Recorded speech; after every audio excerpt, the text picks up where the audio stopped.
Hi, everyone. My name is Matt Shed, the new host for Shakira's Corner. This is a show where we discuss pertinent agenda items from the Board of Commissioner meetings with Commissioner Chakira Johnson, as well as share community updates from District 4 of DeKalb County. In addition to serving on the Board of Commissioners, Commissioner Johnson is also a member of three county committees: the FAB Committee, which handles finance, audit, and budget; the ERPS Committee, which handles employment relations and public safety; and the PWI Committee, the Public Works and Infrastructure Committee. And today we're going to be touching on some of your five focus areas, Commissioner Johnson, which are infrastructure, housing, youth development, the revitalization of Memorial Drive, and also providing services for new Americans. So thank you for joining us today, Commissioner Johnson. Thank you, Matt. It's good to see you. Good to see you too. So, did you have a good long weekend? It was quiet and without too many meetings or appointments. So, yes, Oh, good, it's always good. good to get a break. Yes. Awesome. Great. So, let's go ahead and kick this off talking about the advocacy that's underway for shelter for Atlanta's unhoused and specifically DeKalb County's unhoused. As many of our audience members may be aware of, there's an effort in the Atlanta metropolitan area to relocate Atlanta's unhoused people to shelters in preparation for Mhm. the World Cup.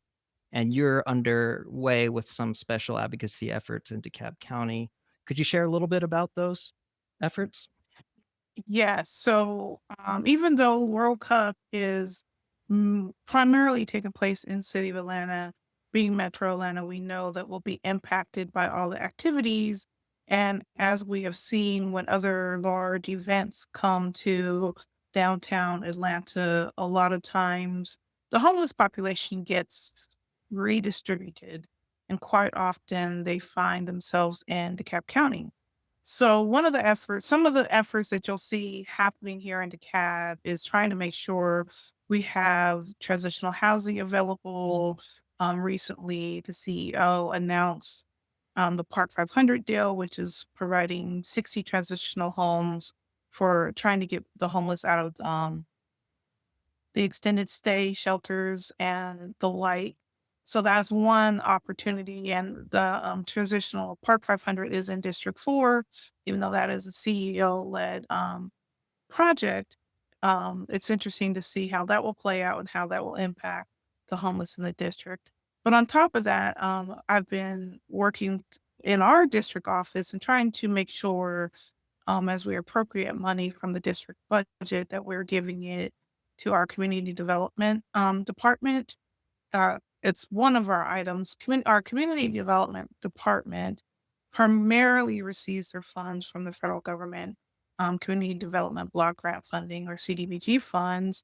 But we recently did a mid-year budget amendments, and at the time I had requested $250,000 be put towards community development so that they can use those funds to help with the homeless situation, specifically in District 4, but in general in DeKalb County. Um, Unfortunately, I did not get the total $250,000 approved, but I did get them $80,000. So, what is good about that is even though it's less than what I was trying to get them, when we are providing money to them directly from a commissioner's office, or in this instance, directly out of the general fund, there are less restrictions that are tied to that money. So when they get money from the federal government, they have tight restrictions on the services that they can or cannot provide to the entities that they're trying to help. So when it comes out of a general fund or out of a district budget, those restrictions are not there. So they are able, with that $80,000, to then provide additional wraparound services that the federal dollars would not allow them to provide. And that is important, especially when you're dealing with the homeless and the unhoused population, because they need more than just a roof over their head or a place to lay their head at night. They may need help getting back on their feet, getting a job, learning how to budget again, just getting reacclimated to living in a home, if they've been on the street for a long time. So that $80,000, which is not much, but it's a good start, can help the community development department provide those type of services. Earlier this year, we also my district office provided funds to a home for everyone. That is a separate nonprofit organization, which again is geared towards trying to give services and help get people off the streets. And you're gonna start seeing more and more, not in just my office, but a lot of the commissioners and from the CEO, we're really focused on this unhoused situation. Um, some of the commissioners, Commissioner Lonspears and Commissioner Terry, as well as about 20 other people, just recently took a trip to Texas, to Houston and San Antonio, where they were learning how those two areas that have been successfully dealing with their unhoused population and how they can bring that back to DeKalb County. So you're gonna again see a lot of us focusing on it in different ways, because it is a big problem and it's a growing problem. When you're anywhere within District 4, but really in Metro Atlanta, you see more and more unhoused. And as we're looking at the overall financial situations, uh, jobs and jobs in the community, federal government dollars dwindling, there's so many factors that play into this that many of us are not that far away from being unhoused, couple paychecks, and we could be right there with them. So it's really important to me to do everything that I can, to make sure that these individuals have the services that they need and every chance that they can be afforded to get back into a house and really just um, develop and grow and um, be the best that they can be. Absolutely. And it's great to hear you talk about that. Just that this is an effort, a really compassionate, humane effort, rather than just kind of a lot of times what you might hear of more coldly, kind of like, let's clean up our streets. This is really, let's support these people, set them up for success, make sure they have the resources they need. And like you just mentioned, it's provides some, at least hopefully a little bit of peace of mind for those of us in the community that are living close, paycheck to paycheck, and could find ourselves in that situation, to at least know there's some sort of safety net in place. So anyways, I applaud the effort. Yeah, it's very true, and it can be difficult to be compassionate. We've had a situation where we have one unhoused individual who's been offered housing and they're refusing to take it. And the neighbors want to see them gone. So it can be a struggle to balance that compassion towards the unhoused, but also compassion to those being living in that area that are impacted by it. And so it is kind of a tightrope that you have to walk, but we have a lot of good partners. Claritel is a really good partner. So we're not as set up quite as much as City of Atlanta, where we don't have our own shelter yet, but we're working towards that. That is something that I called for in March when we did our joint retreat, is that I charged us with getting our own shelter, and it wouldn't be this year, but we needed to be working towards that. We recently had a joint BOC CEO legislative meeting, and I'll be enough to note that my fellow commissioner, District 3 Commissioner Nicole Messiah, also made the same request that we look at getting our own shelter. So it's good to hear that my fellow commissioners are seeing things as I'm seeing them. And I believe the CEO is also working towards some things. It's been my understanding, I think there was some type of fundraiser last week, for getting funds to Frontline, which is one of our partners in DeKalb County that does have a shelter, not county led, but it is a small shelter in the county. So again, it's just good to see that we're all it's bubbling up to the point where we all have to pay attention to it. And hopefully we can get a handle on it before World Cup gets here and things really start to get too far out of hand. Gotcha. Well, great. It's good to hear, get an update on that, and also hopefully having a shelter here in DeKalb County would be a huge, huge step forward. It Um, really would be. all right. So transitioning here, we'd love to hear more about the Stone Mountain Trail Master Plan and those efforts that are underway in developing that. Could you share a little bit about that? Yeah, so this Stone Mountain Trail Master Plan is we have the existing Stone Mountain Trail plan that goes from about the city limits of the city of Stone Mountain, and you can take it all the way into downtown Atlanta. But it's this master plan is really looking at how do you revamp it, how do you improve connectivity. They're planning to put in new artwork along the way and just really update the existing trail. So we've had multiple community meetings on this item. The last community outreach meeting will be September 8th.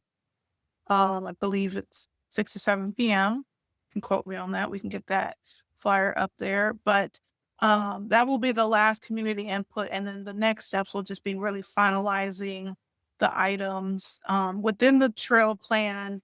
And we also have it on the zoning agenda, I believe, for September 30th that we do need to actually take action as the board of commissioners and adopt the trail plan. So this has been in the works for well over a year now, but we're getting to the point where we're at the end, which is exciting to see. And it's been one of those community involvements where we've had really good involvement from the community and a lot of great input.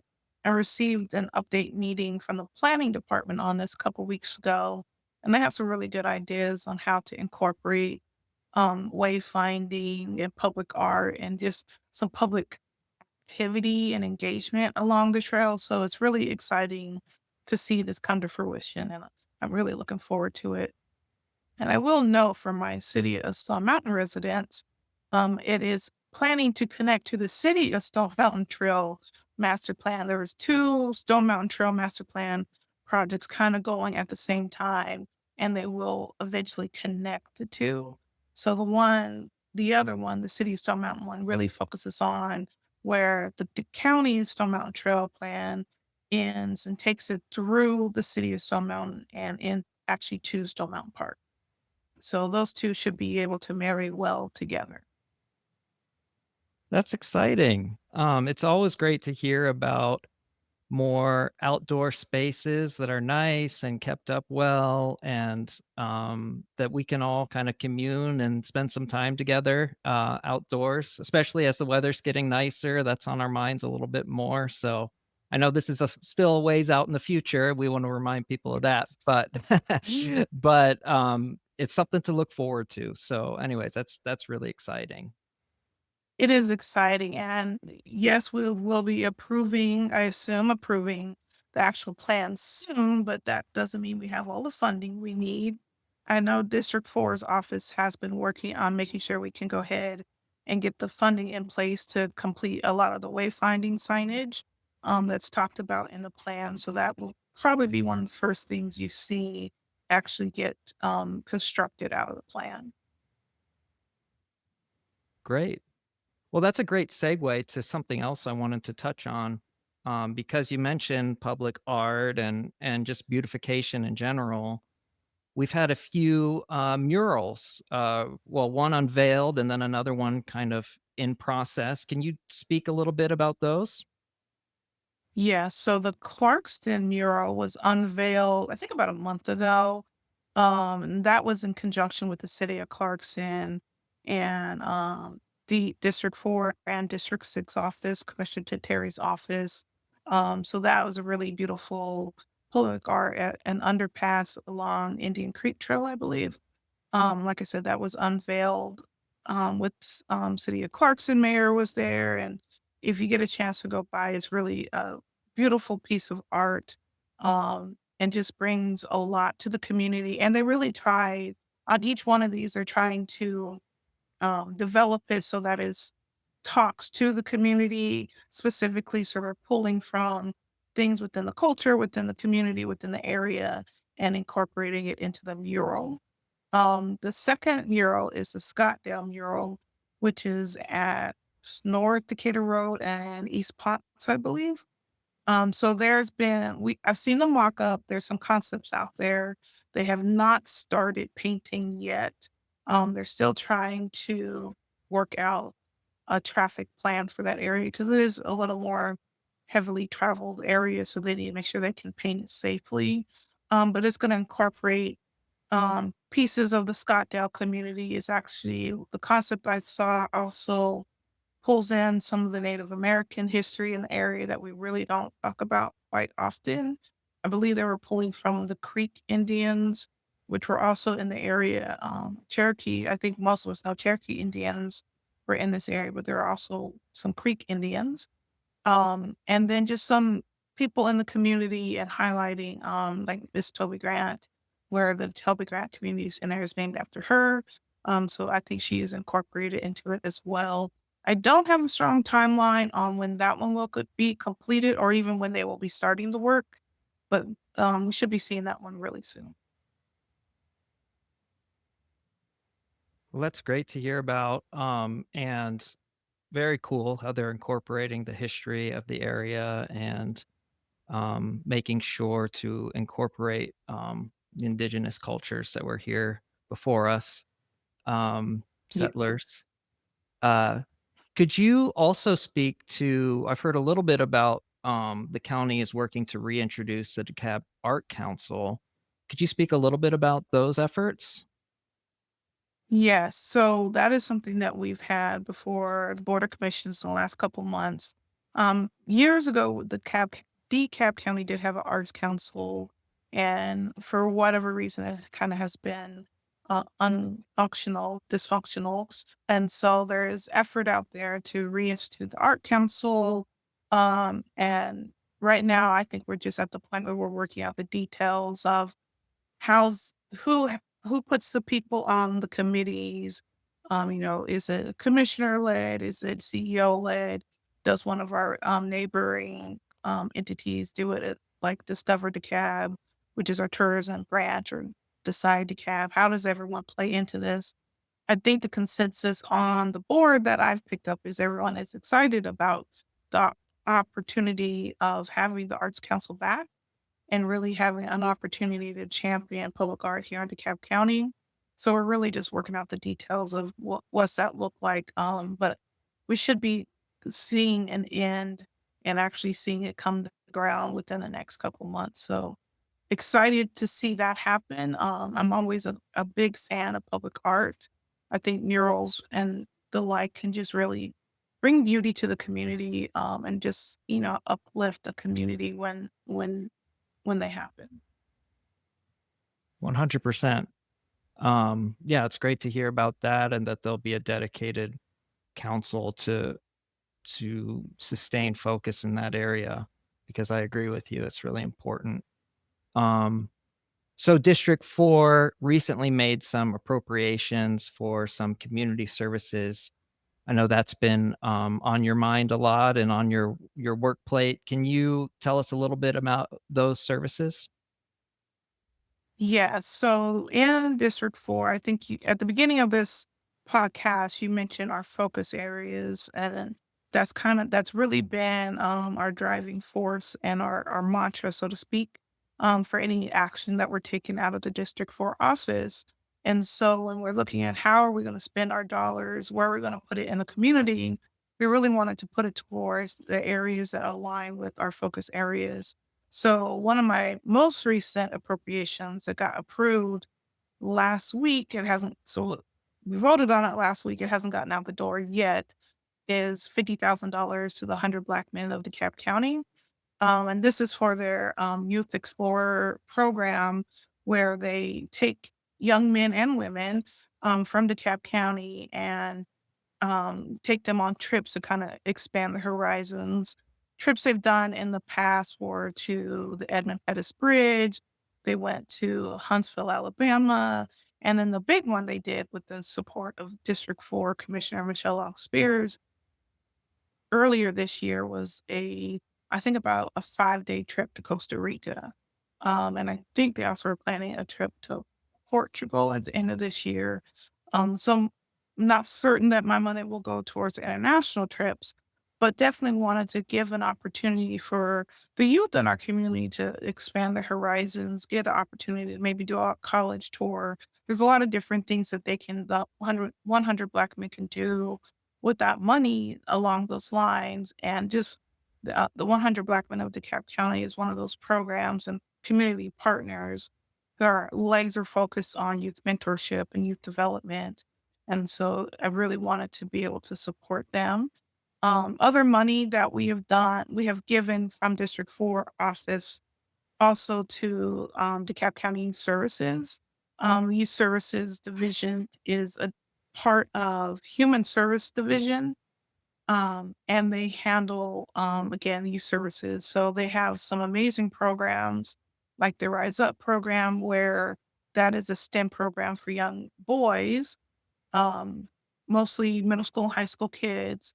And then they also have Girls Clubhouse, which focuses on STEM for young girls.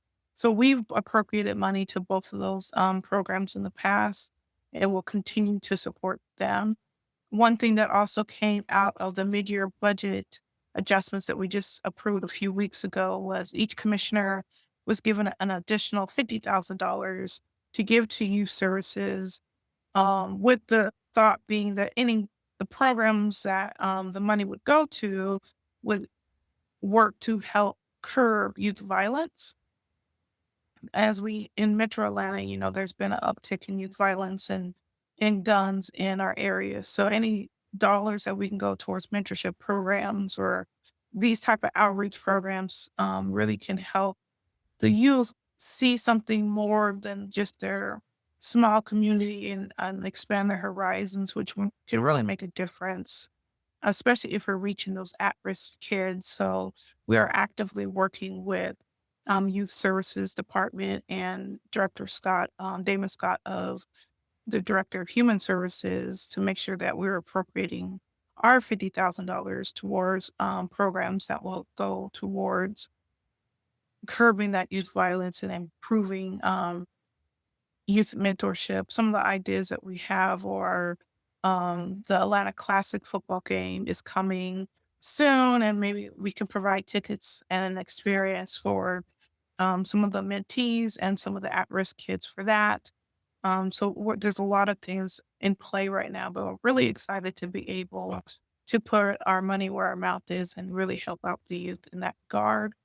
Another couple things that not directly out of District 4 appropriations, but requests that I made in the mid-year budget adjustments.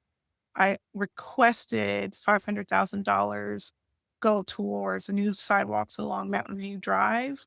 Now that did not make it through this time, but it has moved on to the long range planning schedule. So it is, it's gotten everyone's attention. And so people are paying attention to it.